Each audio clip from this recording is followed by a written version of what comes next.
ഇവിടെ മഹാരഥന്മാരെല്ലാം ഇന്നലെയും മിഞ്ഞാന്നേരെല്ലാം വന്നു പോയി. ഈ ദുരന്തം അറിഞ്ഞിട്ട് നീ അന്യം നോക്കിയിട്ട് വന്നല്ലേ? അത് വരാതിരിക്കാൻ നിവൃത്തിയില്ല. കാരണം മാധ്യമങ്ങൾ മുഴുവൻ കളിയാവൂർ സൗത്തിലെ ഒരു മണ്ണിടിച്ചൽ, കളിയാവൂർ സൗത്തിലെ മണ്ണിടിച്ചൽ എന്ന് പറഞ്ഞാൽ ഈ ദേശീയപാത നിർമ്മാണം ആരംഭിച്ചത് മുതൽ ഈ കളിയാവൂർ സൗത്ത് മാത്രമല്ല ഇടിഞ്ഞുകൊണ്ടേയിരിക്കുക.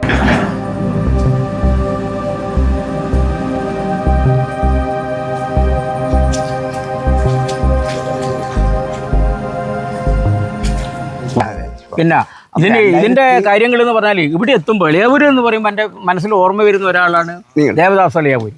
അങ്ങനെയാണ് നിങ്ങളെ ഒന്ന് കാണാനും കൂടി ഞാൻ ശ്രമിച്ചത്. കാരണം കൂടുതൽ വിവരങ്ങൾ, കാരണം നിങ്ങൾ പണ്ടൊരു ഒക്കെ കിടന്നവനല്ലേ രാപ്പനി അറിയും. ഇതിന്റെ വിവരങ്ങൾ അറിയുന്ന നിങ്ങൾക്ക് കുറേ കാര്യങ്ങൾ നിങ്ങൾക്ക് പറയാനുണ്ടാവും. അപ്പൊ ഒന്ന് കാണുക, നമ്മുടെ ആ പഴയ സൗഹൃദം ഒന്ന് പുതുക്കുക. പക്ഷെ എന്നാലും എനിക്ക് വരാൻ തോന്നിയത് വലിയ കാര്യം. അത് വരാൻ തോന്നും, കാരണം നമ്മൾ തമ്മിൽ അത്ര കാലങ്ങളിലുള്ളൊരു ബന്ധം ഉണ്ടല്ലോ. അതെ. അപ്പോൾ അതുകൊണ്ട് പേരോട് എളിയാവൂരിന്ന് ചേർത്തൊരു മനുഷ്യനും കൂടിയാണല്ലോ നിങ്ങൾ. അതുകൊണ്ടാണ് ദേവദാസനെ വന്ന് കാണുക എന്നുള്ളത് കൊണ്ട് കണ്ടത്. നന്നായി. അപ്പൊ ഞാൻ ഇവിടെ എത്തിയപ്പോഴാണ് ഇതിന്റെ ഭീകരത ഞാൻ മനസ്സിലാക്കുന്നത്. ഞാൻ എന്താ പറയുന്ന പറഞ്ഞാല് 2023 ഇതേ അവസ്ഥയുടെ നടന്നു. ഇടിഞ്ഞ് വീണ് ഒരുപാട് ആള് വയോവിഹീനരായി, കുറെ ആള് വീട് മാറിപ്പോയി. അങ്ങനെയെല്ലാം സംഭവിച്ചിട്ട് ഈ കോൺട്രാക്ടർമാർ 2023 ശേഷം ഇത് 26-ലെത്തി. അത് അതിന്റെ പിറ്റത്തെ വർഷമോ തീർക്കാതെ കണ്ട് ഇതിങ്ങനെ ഇട്ടാണ് ഈ ദുരന്തത്തിന് ഇപ്പോഴത്തെ ദുരന്തത്തിന്റെ കാരണം. അല്ല, അന്ന് ഇടിഞ്ഞതിന് ശേഷം ഇത് അവര് പിന്നെ നിർമ്മാണം നടത്തിയില്ലേ? പിന്നെ നടത്തി, എന്തെല്ലോ പണിയെടുത്തു. പക്ഷെ അത് ക്രിയാത്മകമായി ഈ ഇടിഞ്ഞ ഭാഗം പൂർണ്ണമായി ചെയ്യാൻ അവർക്ക് പറ്റില്ല. അതിന്റെ ശാശ്വതമായ ഒരു പിന്നെ പ്രവൃത്തിയിലേക്ക് പോയില്ല. തൽക്കാലം ഒരു ചൊട്ടുവിദ്യ പോലെ അങ്ങ് ചെയ്തു വെച്ചു. അതിന്റെ ദുരന്തഫലമാണ് നമ്മളിപ്പോ കണ്ടുവരുന്നത്, അനുഭവിച്ചുകൊണ്ടിരിക്കുന്നത്. അപ്പോൾ ഞാൻ പറഞ്ഞു വരുന്നത് എന്താന്ന് പറഞ്ഞാൽ, ഇതിന്റെ തലപ്പത്തിരിക്കുന്ന എഞ്ചിനീയേഴ്സ് ആയാലും മറ്റാളുകളായാലും ഞാൻ എൻ്റെ ഒരു കാഴ്ചപ്പാടിൽ പ്രയോഗത്തിൽ അവർ കടലാസ് മേടിച്ച് എഞ്ചിനീയറായി എന്നല്ലാതെ കണ്ട് പ്രയോഗത്തിലൊന്നും ഇവരൊന്നും പ്രാക്ടിക്കലായിട്ട് ഇവരൊന്നും പഠിച്ചില്ല, ചെയ്തില്ല. അതെ, കറക്റ്റ്. അതാണ് വളരെ പ്രസക്തമായ ചോദ്യം. കാരണം പുസ്തകങ്ങളിൽ പഠിച്ചിട്ടുണ്ട്, പുസ്തകത്തിൽ വരച്ചിട്ടുണ്ട്, പക്ഷേ അത് ജീവിതത്തിലേക്ക് നമ്മുടെ പ്രാവർത്തികമാക്കുന്നതിൽ അവർ പരാജയപ്പെട്ടിരിക്കുന്നു. അത് ഈ കാര്യത്തിൽ മാത്രമല്ല, പല കാര്യങ്ങളിലും അതാണ്. നമുക്കറിയാം, ഒരു കോൺക്രീറ്റ് മിക്സ് ചെയ്യുന്നുണ്ടെങ്കിൽ സൂപ്പർവൈസർ, അതിൻ്റെ മേലെ മറ്റൊരു സൂപ്പർവൈസർ, അതിൻ്റെ മേലെ ചീഫ് എഞ്ചിനീയർ, ഇവരൊക്കെ സൈറ്റിൽ നിന്നുകൊണ്ട് വളരെ കണ്ണടയൊക്കെ വെച്ച് പാലൻ്റെ അടുത്ത് നോക്കുന്നൊക്കെ കണ്ടാൽ നമ്മൾ വിചാരിക്കുന്നത് എന്തോ മഹാത്ഭുതമാണ്. ഇത് നമ്മുടെ നാട്ടിലെ പെരുതേരിക്ക് ഇതിനേക്കാളും കൂടുതൽ ടെക്നോളജി ബുദ്ധി ഉണ്ടാവും. ഒരു പെരുതേരിക്ക് ഇതിനേക്കാളും ബുദ്ധി ഉണ്ടാവാം. പക്ഷേ പെരുതേരിക്ക് എന്തായി? മാർക്കില്ല, പേപ്പറില്ല, സർട്ടിഫിക്കറ്റ് ഇല്ല. ഈ ഒരു ഡിഫറൻസ് കൊണ്ടാണ് നമ്മൾ ശ്രദ്ധിക്കുന്നത്. അതുകൊണ്ട് പഠനം മാത്രം പോരാ, പ്രായോഗിക ബുദ്ധി ഉണ്ടാവുമ്പോൾ മാത്രമാണ് ഇത്തരത്തിലൊരു പരിപാടി വിജയിക്കാൻ, പദ്ധതി വിജയിക്കുക എന്നുള്ളത് എനിക്ക് പറയാം.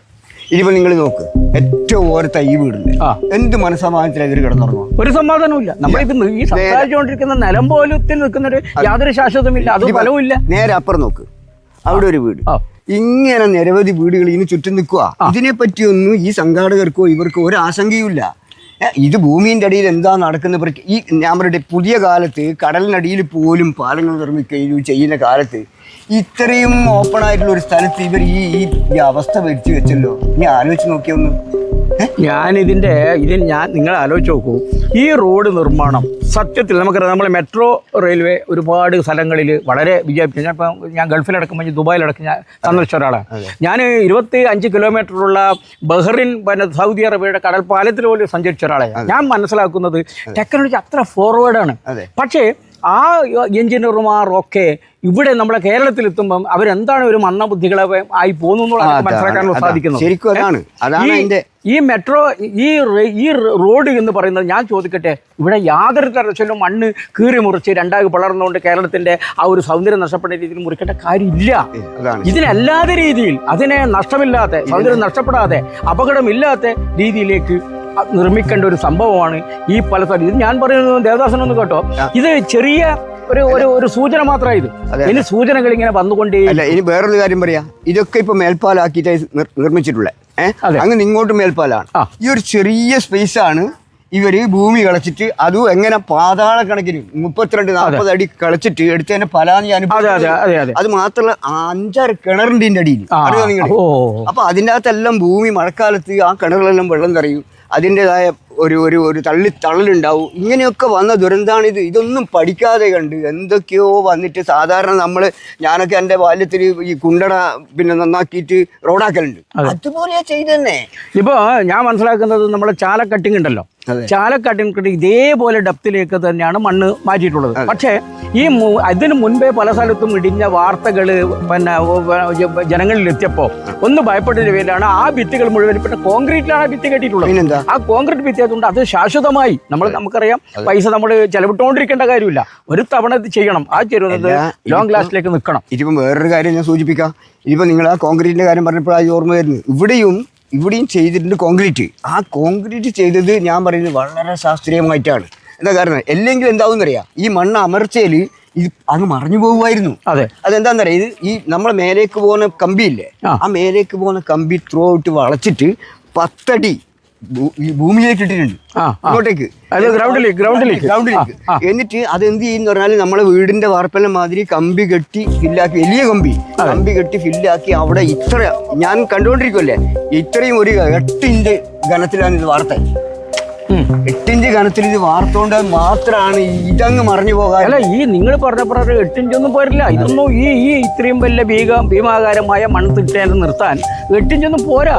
അത് ഇത് നിങ്ങൾ മനസ്സിലാക്കണ സ്റ്റെപ്പുകളായി കെട്ടി ഇതിന്റെ ഈ ചെങ്കുത്തായ ആ ഇത് 90 ഡിഗ്രിയിൽ നിന്ന് മാറ്റി സ്റ്റെപ്പുകളുടെ ആയി തിരിച്ച് അതിലൂടെ അത് നിർമ്മിക്കേണ്ടതാണ്. അതാണ് ഞാൻ പറഞ്ഞത്, സാധാരണ നാടൻ പേരുതേരിക്ക് പോലും മനസ്സിലാക്കുന്ന ഒരു കാര്യമുള്ളൂ.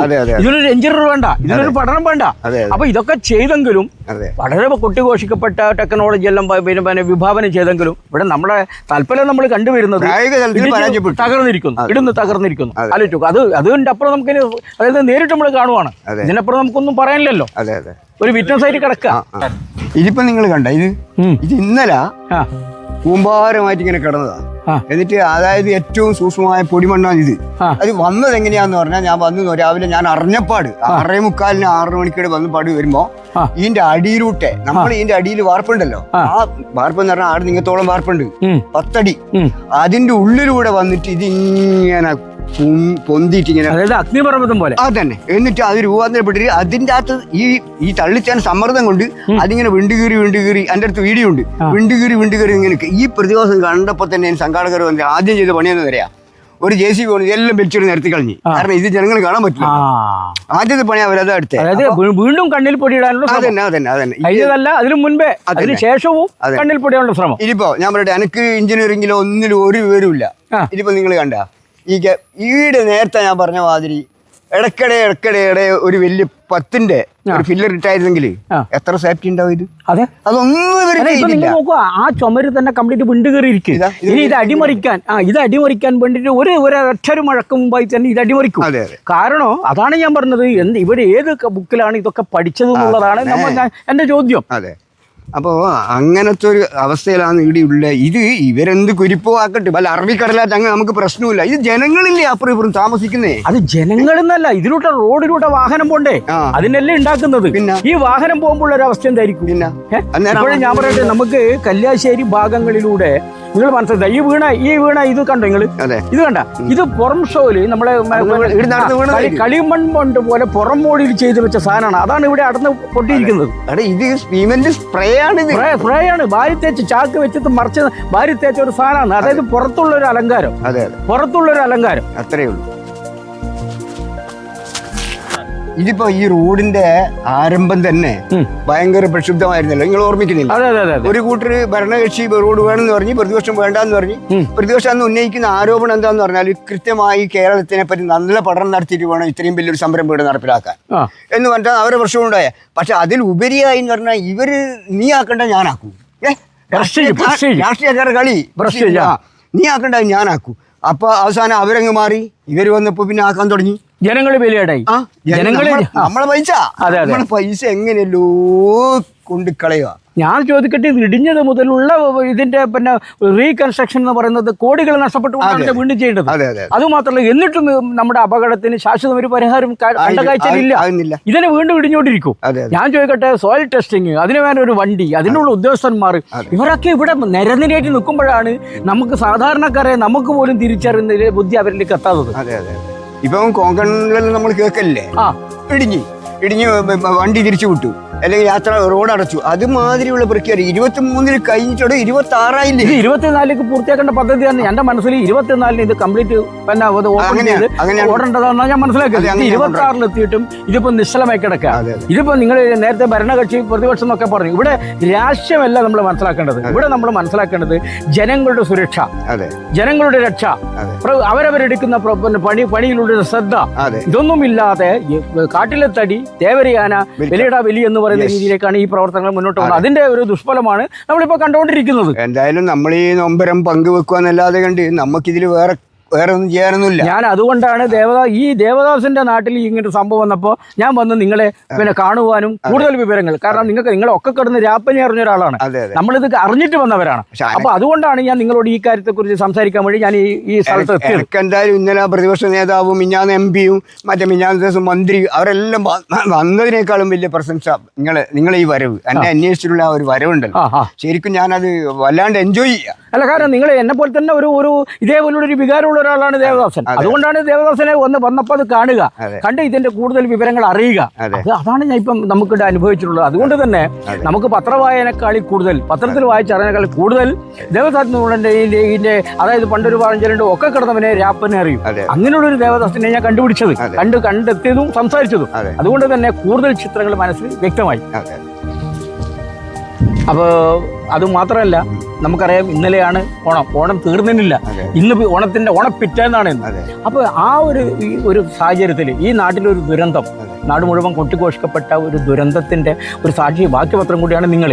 അപ്പം നിങ്ങളെ സംബന്ധിച്ചുള്ളത് ഞാൻ ഏത് തരത്തിലാണ് നിങ്ങളുടെ മനപ്രയാസം, കാരണം ഏതാനും കയ്യെത്താത്ത ദൂരത്തിലാണ് നിങ്ങളോട് വീടും. അപ്പം നാളെ ഇതെന്താണ് സംഭവിക്കുന്നുള്ള ഒരു പ്രദേശവാസി എന്നുള്ളവർക്ക്, ഇങ്ങനെയുള്ള പ്രശ്നങ്ങളിൽ ഇടപെടുന്ന ആളെന്നുള്ളവർക്ക് ദേവദാസിന്റെ ആ ഒരു മനോവേദനയിൽ ഞാൻ എങ്ങനെയാണ് നിങ്ങളെ ആശ്വസിപ്പിക്കേണ്ടത് എനിക്കറിയുന്നില്ല. പക്ഷെ എങ്കിലും കാത്തിരുന്ന് കാണാം. നമ്മളെപ്പോഴും നിങ്ങളോടൊപ്പം ഉണ്ട്. ഇതേപോലെ ഒരു വിളിപ്പാടകലെ നിങ്ങളുടെ ഒരു വിളിക്ക് വേണ്ടി മാത്രം ഏത് സമയത്തും ഞാൻ നിങ്ങളോടൊപ്പം ഉണ്ടാവും, നിങ്ങളോടുണ്ടാവും, ഈ പ്രദേശത്തുള്ള എല്ലാവരോടൊപ്പം ഉണ്ടാവും എന്നാണ് എനിക്ക് പറയാനുള്ള വാഗ്ദാനങ്ങൾ. നമുക്ക് തീർച്ചയായും കാണാം. ഓക്കെ.